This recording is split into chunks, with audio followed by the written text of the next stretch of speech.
Assalamualaikum warahmatullahi wabarakatuh. Nama saya Rini Utari, NPM 2332140059, Fakultas Ekonomi dan Bisnis, Program Studi Akuntansi, Universitas Muslim Nusantara Al-Wasliyah, Medan 2024. Saya ingin memaparkan laporan keuangan dan analisis rasio laporan keuangan dari PT Mahaka Radio Integra Tbk dan entitas anak. Laporan keuangan perusahaan adalah sebuah catatan informasi keuangan suatu perusahaan dalam satu periode tertentu yang dapat digunakan untuk menggambarkan situasi kinerja perusahaan tersebut. Sederhananya, laporan keuangan adalah dokumen penting berisi catatan keuangan perusahaan baik transaksi maupun kas. Adapun jenis laporan keuangan yaitu laporan laba rugi, laporan neraca, laporan arus kas, dan laporan perubahan modal. Masuk kita kepada aset PT Mahaka Radio Integra. Di sini kita dapat mengetahui bahwa terjadi perubahan atau penambahan aset tahun 2022 dan 2023, di mana aset tahun 2022 lebih tinggi daripada aset tahun 2023. Di sini dapat diketahui bahwasannya terjadi perubahan atau penambahan liabilitas pada tahun 2022 dan 2023 bahwasanya mengalami kenaikan. Selanjutnya, ekuitas PT Mahaka Radio Integra. Di sini dapat kita ketahui adanya perubahan atau penambahan pada jumlah ekuitas bahwasanya 2022 lebih tinggi daripada 2023. Selanjutnya, pendapatan bersih atau bagian laba rugi.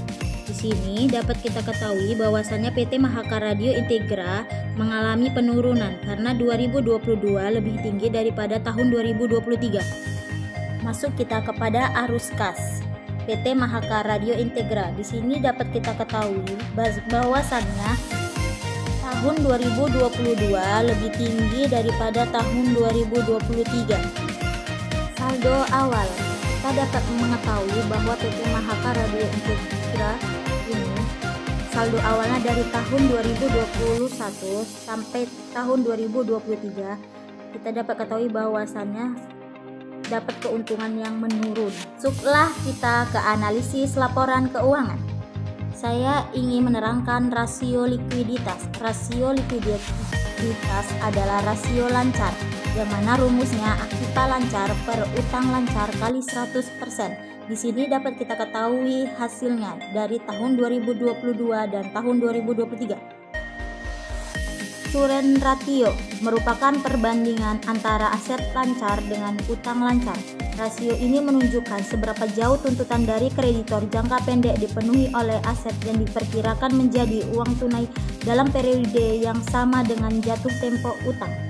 Current ratio yang rendah biasanya dianggap menunjukkan terjadinya masalah dalam likuidasi. Sebaliknya, current ratio yang terlalu tinggi juga kurang baik karena menunjukkan banyaknya dana menganggur yang pada akhirnya dapat mengurangi kemampuan laba perusahaan. Berdasarkan hasil analisis diketahui bahwa nilai current ratio dari tahun 2022 yaitu 11,5% mengalami penurunan pada tahun 2023 menjadi 7,7%, yang berarti kinerja PT Mahaka Radio Integra Tbk tahun 2022 dan 2023 mengalami penurunan dilihat dari likuiditas dengan proksi current ratio.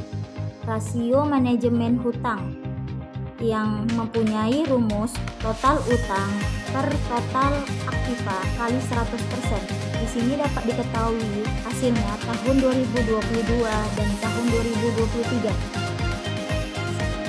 Keterangannya, total debt to total asset ratio atau rasio hutang.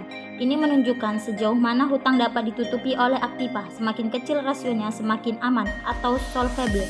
Porsi hutang terhadap aktiva harus lebih kecil. Dari perhitungan total debt to total asset ratio PT Mahaka Radio Integra Tbk tahun 2022 0,73% dan tahun 2023 yaitu 8,20. Di sini dapat dilihat standarisasi suatu perusahaan dapat dinilai efektif dari rasio total debt to total asset ratio yaitu 3%.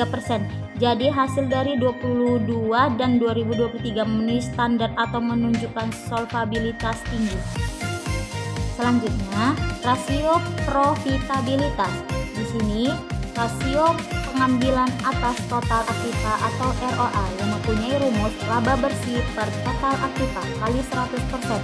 Di sini dapat diketahui hasilnya dari tahun 2022 dan tahun 2023. Return on total asset atau ROA dari perhitungan ROA pada tahun 2022 yaitu 1,64 dan tahun 2023 sebesar 1,25. Dapat dilihat bahwa PT Mahaka Radio Integra Tbk sudah produktif dalam intensitas aset bisnis dan sudah produktif dalam menghasilkan laba setelah pajak yang dihasilkan perusahaan untuk setiap nilai dari aset yang dimiliki perusahaan. Karena dilihat dari standar dari ROA yaitu jika profitabilitas lebih kecil dari 1 menunjukkan prestasi perusahaan non-produktif di mana perusahaan tidak mampu menghasilkan nilai tambah added value atau dapat dikatakan menderita kerugian. Terima kasih. Wassalamualaikum warahmatullahi wabarakatuh.